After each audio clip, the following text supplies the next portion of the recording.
Welcome to Understand Suicide, the podcast of journalist and therapist Paola Fontanelli. Since her father's suicide in 2005, Paola has dedicated her life to breaking the silence around this most stigmatized of subjects. Her book, Understanding Suicide, Living with Loss, Paths to Prevention, was nominated for the National Book Award in Brazil, and the English edition is now available on Amazon.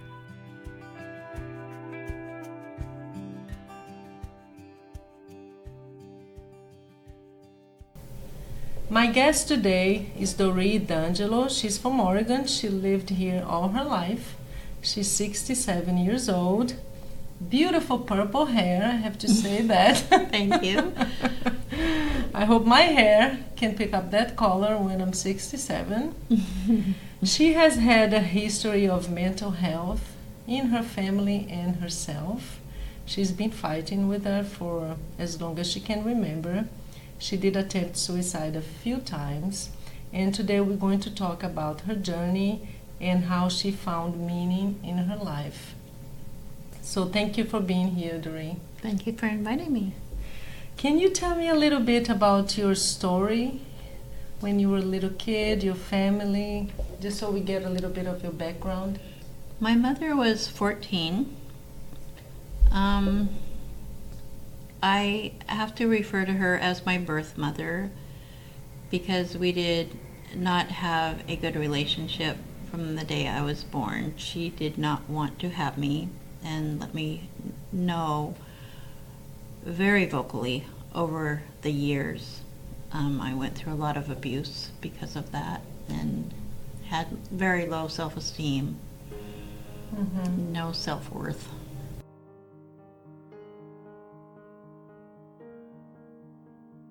During her childhood, Doree struggled in a home that didn't feel safe to her.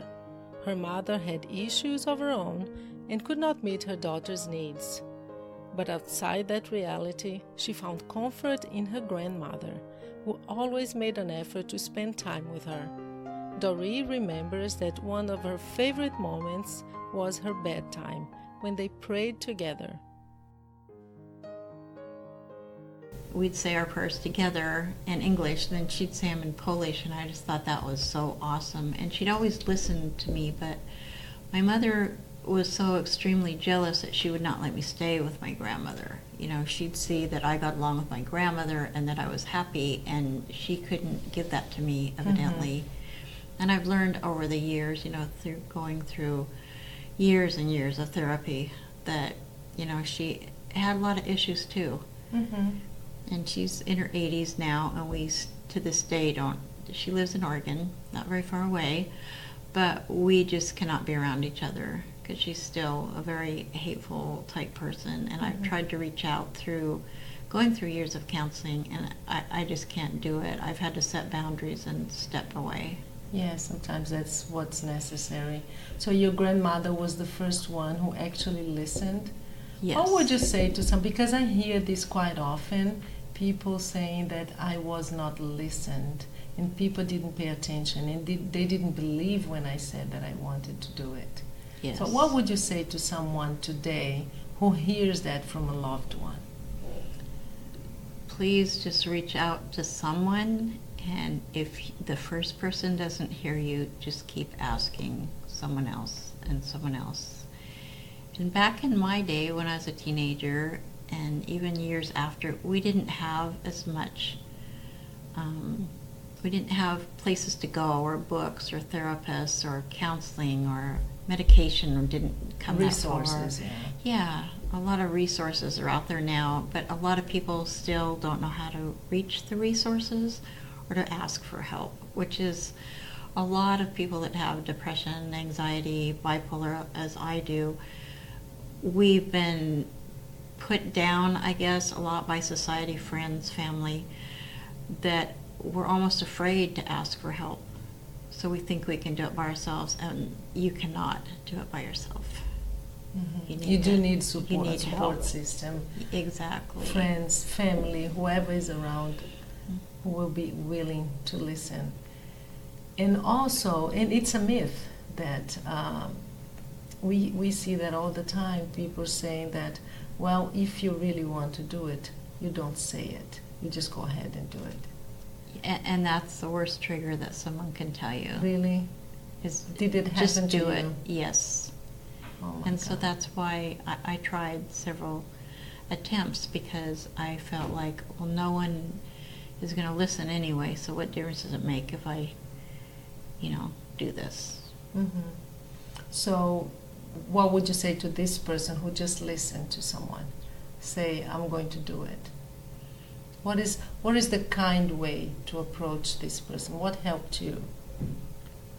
I had a person in my life 3 years ago that said, what can I do to help you? Mm-hmm. It's so simple, isn't it? It's such a simple question. And I just sat there in awe, like, oh my God, are you serious? You really want to help me? You don't think I'm weird, or you don't think I'm crazy, or you really want to help me? It's like, oh my God, I couldn't reach out to that person enough when I heard that, because I'd never had that kind of help really before. Mm-hmm. And it was very sincere and very genuine, and when I looked into this person's face, it was like right there, like, wow, this is just amazing. It's just reaching out, right? It is. Reach out, and you may not find in the first person you approach, Mm-hmm. maybe not within your family, and it's not because they're bad. Sometimes it's just because they really don't understand, or they're going through pain themselves and they can't help. Exactly. In fact, I still have several members of my family I've had to set boundaries, and like I will call them once a year to say hi, how's it going, and I'll say, oh, are you still sick, or something like that, and I just say, I'm sorry you feel that way, peace be with you, and I'll talk to you at another time, and I just hang up, because I am not going to go back to the deep hole where I was years ago. I've come way too far. And that's very important, setting boundaries, isn't it? Because sometimes you do want someone in your life, Mm-hmm. and it's just not healthy. I don't have a lot of friends, but I have true, genuine friends.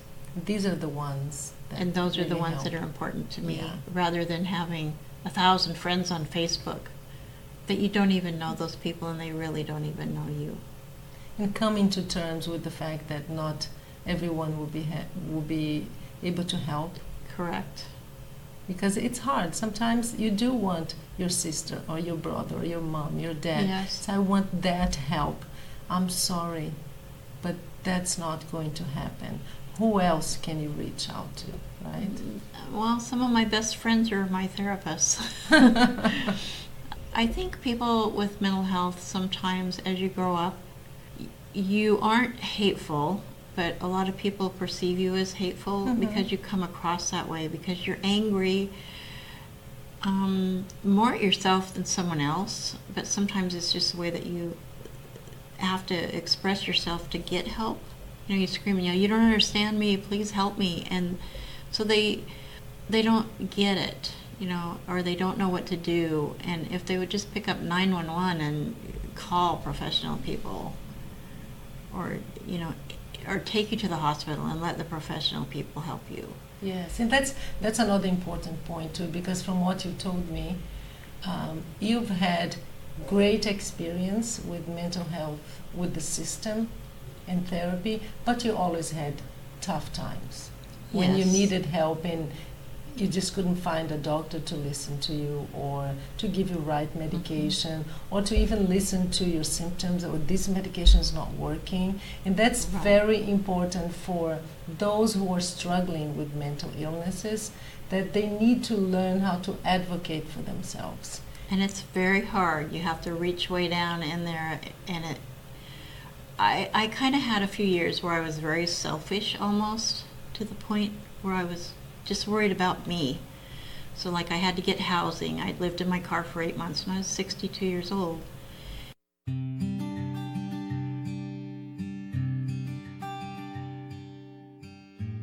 If you want more information about suicide, my book is now available on Amazon, both in paperback and digital formats.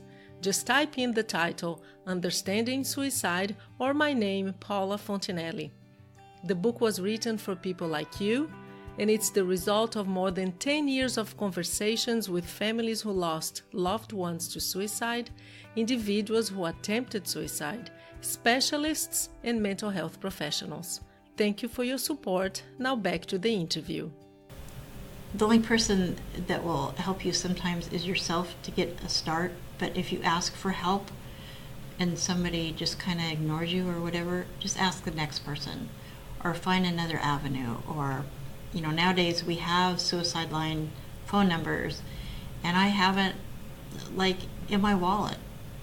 I have one in my car. I have it on my refrigerator. I have it on the back of my front door, because I never know. You know, I will never be totally healed. Mm-hmm. And so I never know if something's going to trigger me, even though I'm taking medication that's been working great for 3 years. Maybe something will happen, or somebody will say something from my past, and it's like, I don't want to go to that dark spot anymore. So be aware of that. Correct. And also medication, it's good that you mentioned. Medication doesn't always work, and it takes time, and sometimes it takes finding the right dosage, the right medication, and it needs you need patience, right? And you need to be very honest with your doctors, your counselors. It's like, don't try to sugarcoat it. Just because you have an appointment, just don't go and say, hi, I'm fine, yeah, I'm doing great, blah, blah, blah.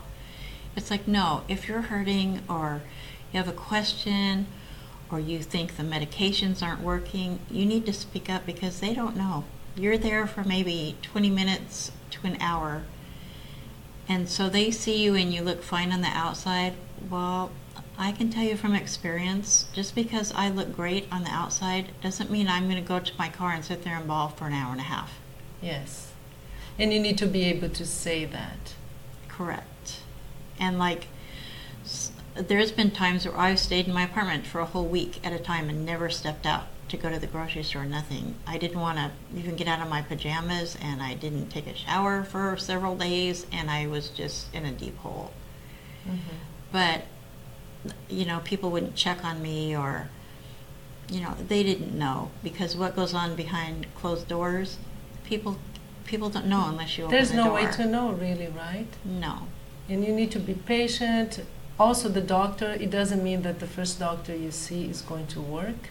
I have actually fired doctors that say, well, you just need to take your medication and you need to, you know, work on it.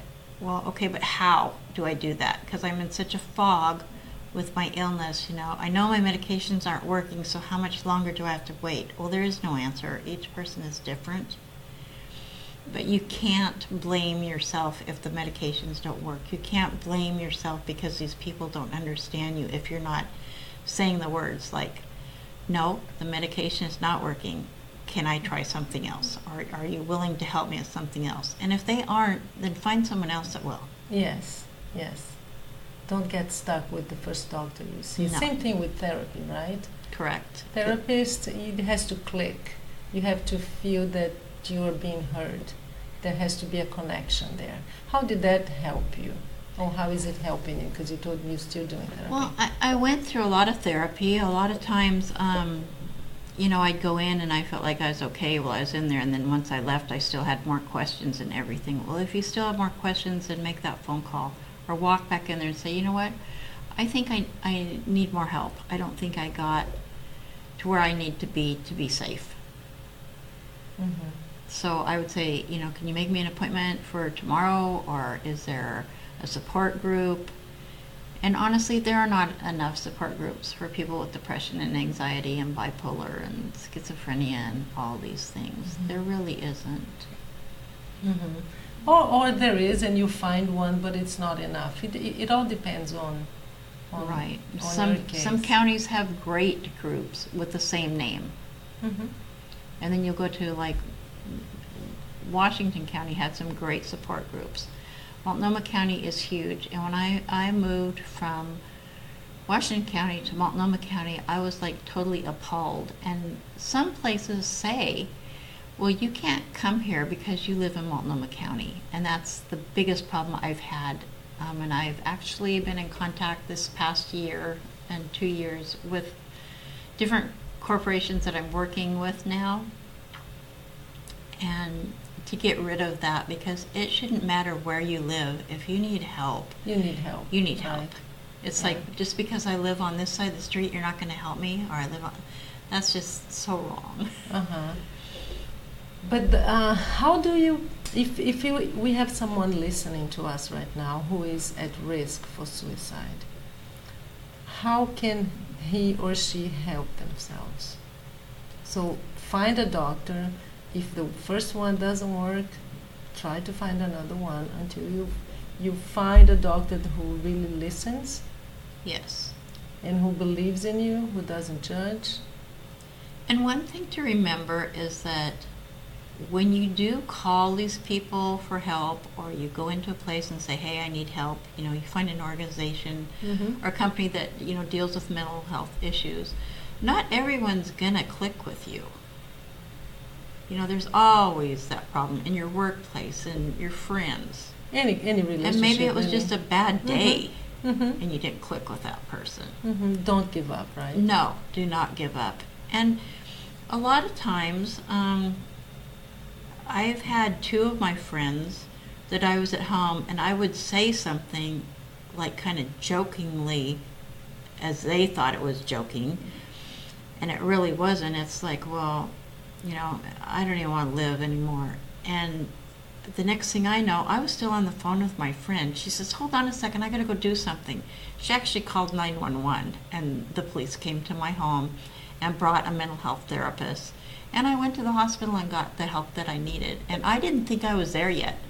Once I went to the hospital, I was really close. You realize that, wow, that was a good friend. Yes. Right? So that's, And I called them up, yeah. or they'd call, or they'd come up to the hospital to see me, and they'd go, I just came to see if you're okay. Are you still mad at me? And I said, no, I was never mad at you. Thank you so much for helping me. That's a good point too, because sometimes we think, no, I'm not going to do that because they're going to be upset with me.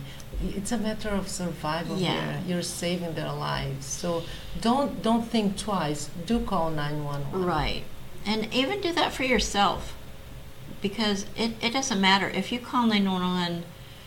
Someone's going to get you the help that you need, because they don't want you thinking that you're okay today, 5 minutes after they talk to you, and the next day you're calling them again, and the next maybe 2 days later you're calling them again. They're going to see that this person really seriously needs help, and you don't want to wait till that time. Do you have any services that you would mention that has helped you in the past? I have gone to several NAMI. It's NAMI, National Alliance for Mental Health. They have been kind of revamping the one in Multnomah County, and I'm now helping them do a lot. I had some severe medical problems the last 6 months, so I haven't been as active as I needed to be. And so we are actually going out now. They have, I can't remember her first name, but we're actually going out to companies and like handing out suicide prevention information and getting the word out there, because we don't feel like it's out there on where people can go to get help, and to erase the stigma, and you're not a bad person if you ask for help. And it's not about being a coward either, No. right? Because we hear that a lot. Oh, person who does that is a coward. And you're not at all. We're all human. We all make mistakes. We're all very special people. Some people get diabetes. Some people get alcoholism. Some people get to be drug addicts. And they all need help. So why should it be any different because you have a mental illness? Because you can't think properly, not every day. You might be the top of your class. Like I was a straight A student, and I hardly had to work. I'm not a stupid person, but when it comes to doesn't have mental, anything to do with that. Yeah. exactly, it's like when it comes to mental health, it's like I don't know why I thought when I was much younger, in my 20s, 30s, 40s, and did things that I look back now and I'm like, wow, all I had to do was ask for help. It doesn't mean that you're crazy or that you're stupid or you're dumb for making those decisions. And a lot of times, like I've learned through years of counseling and hospitalizations, that listening to others, like in a group setting, that really helped me a lot, group therapy. Yes. And support groups. at first I wouldn't talk. And then I started thinking, you know what, I'll probably never see these people. I don't know their network of people. Yeah, and then I thought, well, you know what, I'm here to get support. And if I don't help myself, then I'm not going to get my needs met. And these people are talking about their stuff. Mm-hmm. And so it's a lot of hard work. It is. Because yeah. we've been told, well, you're not good enough, or, you know, oh, well, you have bipolar, or you have depression, and You become a diagnosis, right? yeah, and not a person. And Yeah, we're all that's- human beings, and we need to be treated with dignity and respect for ourselves and others. And Support groups are very helpful. I interviewed a counselor who facilitates a support group for survivors, so people who lost loved ones to suicide.